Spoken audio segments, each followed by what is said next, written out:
नमस्कार दोस्तों। मेरा नाम है विजय कुमार। आप देख रहे हैं कॉमिक्स पिटारा चैनल को। तो चलिए दोस्तों, बाकेलाल की इस हास्य और मजेदार कॉमिक्स को शुरू करते हैं, जिसका नाम है ऋषि बाकेलाल। आप देख सकते हैं इसका कवर पृष्ठ कुछ इस तरह का है। ओके, देख सकते हैं। विशालगढ़ को ऋषियों की नगरी कहें तो यह गलत ना होगा, क्योंकि अगर गिनती की जाए तो पूरे विशालगढ़ में उतने साधारण नागरिक नहीं होंगे जितने कि ऋषि। विशालगढ़ के लोगों को भी ऋषि मुनियों में अपार श्रद्धा थी, इसलिए किसी भी ऋषि की सेवा शुश्रूषा का अवसर वो हाथ से जाने नहीं देते थे। बोलो ऋषि मोटाचार्य की जय। ये लोग इन्हें हाथों पर क्यों चला रहे हैं? ऋषि मोटाचार्य बहुत पहुंचे हुए ऋषि हैं। ये अपने चरण भूमि पर नहीं रखते।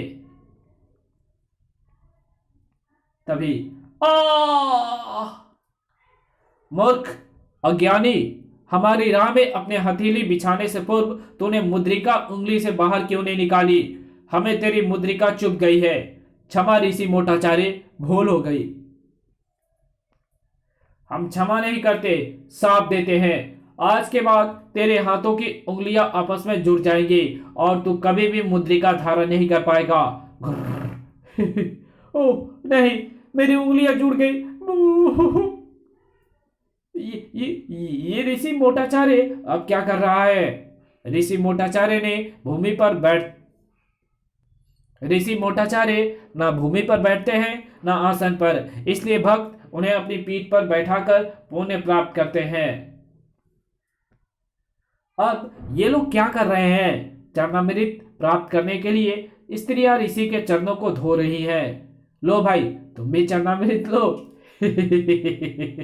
नहीं, आज मेरा उपवास है। जल को छोड़कर बाकी सब कुछ खा पी सकता हूं। छी छी, दूर करो ऐसा चरणामृतों को। उसके बाद शुरू हुआ भेंट देने का सिलसिला।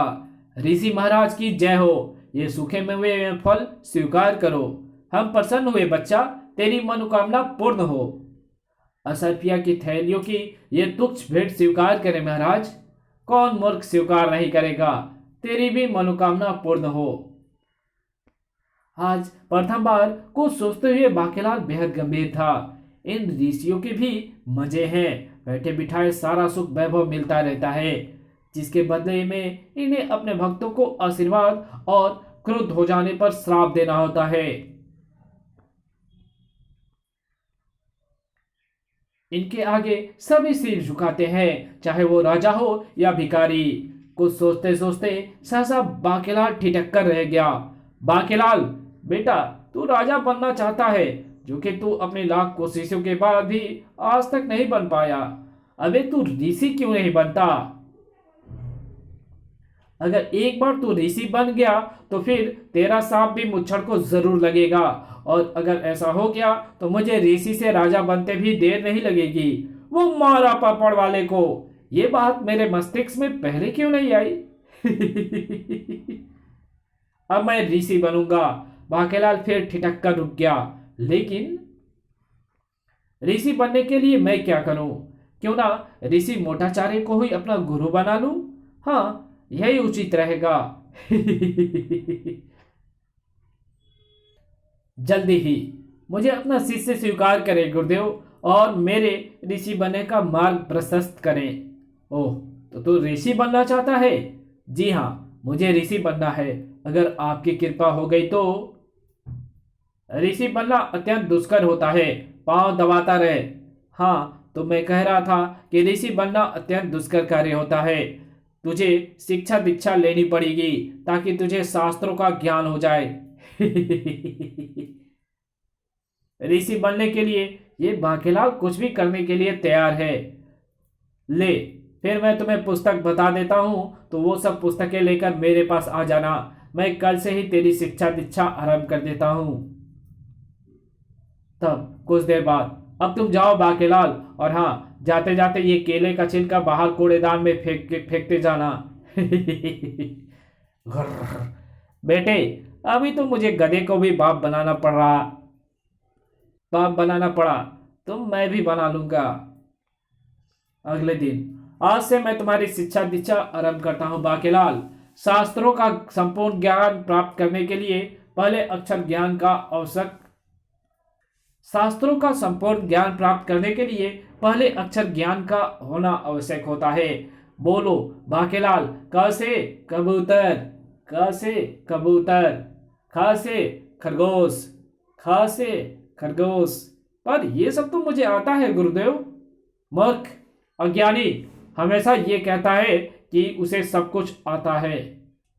अगर तुझे मेरा शिष्य बनना है तो तुझे ये सब पढ़ना ही होगा। इसके बाद हम अ से अनार वाला अध्याय आरंभ करेंगे और इस प्रकार सीढ़ी दर सीढ़ी चढ़ते हुए 25-30 वर्षों में मैं तुझे संपूर्ण शास्त्रों का ज्ञान कराकर 50 बरस में ऋषि बना दूंगा।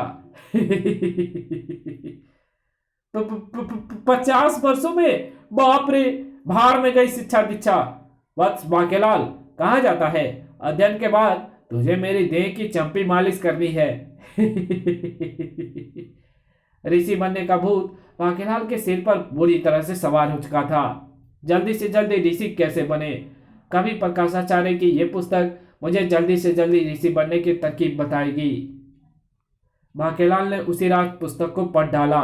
ऋषि बनने के लिए ऋषि सिद्धि प्राप्त करना बहुत जरूरी होता है और ऋषि सिद्धि प्राप्त करने के लिए पहुंचना पड़ता है शमशान भूमि में। अब मुझे शमशान में गर्दन तक की गहराई का गड्ढा खोदना होगा क्योंकि पुस्तक में ऐसा ही लिखा है। ठक। उसके बाद मुझे अपने गर्दन तक शरीर को इस गड्ढे में दबाकर यह सिद्धि प्राप्त करनी होगी, जिसके प्राप्त करते ही मैं ऋषि बन जाऊंगा। ओह, ये आवाज कैसी? शायद जमीन में रखी कोई बोतल टूट गई है। ठड़ाक। किंतु बेचारा बाकेलाल क्या जानता था कि जो बोतल टूटी है वो कोई मामूली बोतल नहीं थी। अरे ये क्या? ये धुआं कहां से आ गया और ये कौन हंस रहा है? कहीं ये कोई भूत तो नहीं जो बोतल में बंद था और बोतल टूटते ही बाहर आ गया? और वो जो भी था उसने बाकेलाल की धिक धिक बना दी थी। मुझे देखकर भयभीत मत हो नौजवान, क्योंकि तूने मुझे एक लंबी कैद से आजाद किया है। मैं तुमसे बहुत प्रसन्न हूं। तेरा नाम क्या है? बाकेलाल। बाकेलाल, मेरा नाम कभी पूरा था लेकिन आज अधूरा है। अब मुझे फिर से पूरा होना है और उस पूरे को आधा बनना है जिसने मुझे फिर से आधा किया, जिसने मुझे पूरे से आधा किया। तो बाकेलाल सुन, मैं जिससे प्रसन्न होता हूं उसकी एक इच्छा जरूर पूरी करता हूं। अपने कोई इच्छा बता। बाकेलाल को जैसे अपने कानों पर विश्वास ही नहीं हुआ। ओह, ये तो मेरी कोई एक इच्छा पूर्ण करने की बात कर रहा है और इस वक्त मेरी केवल एक ही इच्छा है और वो है ऋषि बनना। तो क्यों ना इसे मैं अपनी वो इच्छा बता दूं। मन ही मन यह सोचकर प्रसन्न होते बाकेलाल ने अपनी इच्छा अधूरा को बता दी। ओह, तो तू ऋषि बनना चाहता है? हाँ।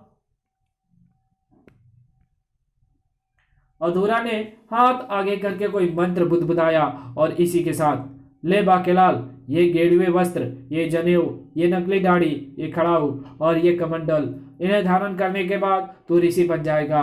और अब मैं चलता हूँ क्योंकि पूरा होने के लिए मुझे हासिल करनी है अपना आधा शरीर। अब इस पुस्तक की मुझे जरूरत नहीं रही।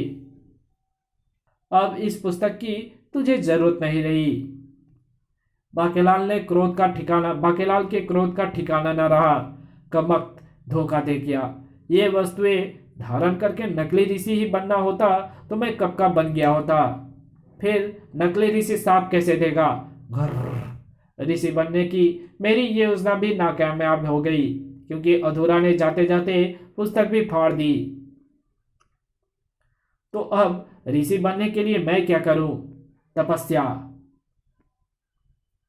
अगर भगवान भोले शंकर मुझ पर प्रसन्न हो जाए और मैं उनसे ऋषि बनने का वर मांगकर ऋषि बन सकता हूँ। मन ही मन में निश्चय कर बाकेलाल कठोर तपस्या करने लगा। हे भोले शंकर, अगर तुमने जल्दी से प्रकट होकर मेरी मनोकामना पूर्ण ना की तो मैं शिवलिंग पर सिर पटक पटक कर अपने प्राण दे दूंगा। तड़ाक। प्रकट होना ही पड़ा भोले शंकर को। ठहरो बाकेलाल, मुझ पर अपनी हत्या का पाप मत चढ़ाओ, कामना करो। आहा, भोले शंकर मेरी एक ही धमकी से प्रकट हो गए, जबकि मैंने सिर पटकने से पूर्व माथे पर बंदी पट्टी के नीचे बहुत सारी रुई लगा ली थी। बाकेलाल अब कोई भी अवसर नहीं गंवाना चाहता था। हे भोले शंकर, मैं ऋषि बनना चाहता हूं, और ये तभी हो सकता है जबकि आपका डमरू, त्रिशूल और वो खाल मुझे मिल जाए जो आपने धारण कर रखे हैं। क्या? बाकेलाल, डमरू और त्रिशूल तो ठीक है, किंतु अगर ये खाल दे दी तो मैं कैलाश पर्वत पर वापस नहीं लौट पाऊंगा और मुझे किसी कंदरा में जाकर शरण लेनी होगी। मुझे कुछ नहीं पता भगवान, अगर आपने मेरी इच्छा पूर्ण ना की तो मैं शिवलिंग पर सिर पटक पटक कर। नहीं, रुको बाकेलाल, अब तो मुझे ये वस्तुएं और ऋषि बनने का वरदान तुम्हें देना ही होगा, किंतु वत्स बाकेलाल, ये वस्तुएं तुम्हारे पास केवल पूर्णिमा तक ही रहेंगी। वाह! अगले ही पल बाकेलाल के वस्त्र गायब हो गए और अरे वाह, भगवान शंकर ने जो खाल पहन रखी थी वो मेरे तन पर आ गई। किंतु भगवान शंकर कहाँ गए? वो अवश्य ही कंदरा में शरण लेने चले गए होंगे। तभी ओह, मेरी दाढ़ी भी उगाई। चलो अच्छा हुआ, ऋषियों की दाढ़ी लंबी हो तो भक्तों पर अधिक प्रभाव पड़ता है। अब चलना चाहिए विशालगढ़ में। बोलो ऋषि बांकाचार्य की। शीघ्र ही बाकेलाल विशालगढ़ जा पहुंचा। अपना प्रभाव जमाने के लिए इन लोगों को कोई चमत्कार दिखलाना होगा, मगर मैं इन्हें कौन सा चमत्कार दिखाऊं, मुझे तो पता ही नहीं। सहसा ही बाकेलाल के मुंह से निकला, मूर्ख, यहाँ खड़े खड़े मेरा मुंह क्या देख रहा है? जा खेत में जाकर हल चला, आज तुझे वहां गड़ा खजाना मिलेगा। क्या सच महाराज? मूर्ख, अज्ञानी, ऋषि बांकाचार्य पर अविश्वास करता है? जा जल्दी जा, जाकर अपनी आंखों से देख ले। क्षमा ऋषि महाराज, मैं अभी जाता हूँ, जाकर अपने खेत में हल चलाता हूँ। ऋषि बांकाचार्य की बात की हकीकत जानने के लिए अन्य लोग भी किसान के पीछे पीछे भागे, और तभी अरे ये क्या, मेरा शरीर दूरत वेग से कहाँ उड़ा चला जा रहा है। इस कहानी को यहीं पे खत्म करते हैं। इसके आगे कहानी पढ़ेंगे इसके पार्ट 2 में, तो मिलते हैं इसके दूसरे पार्ट में। तब तक के लिए बाय। अगर वीडियो अच्छी लगे तो इस वीडियो को लाइक कर देना, चैनल पर नया है तो चैनल को सब्सक्राइब कर बेल आइकन को जरूर प्रेस कर देना, और जहां इस वीडियो की जरूरत हो वहां इसको शेयर जरूर कर देना। Thanks for watching my videos.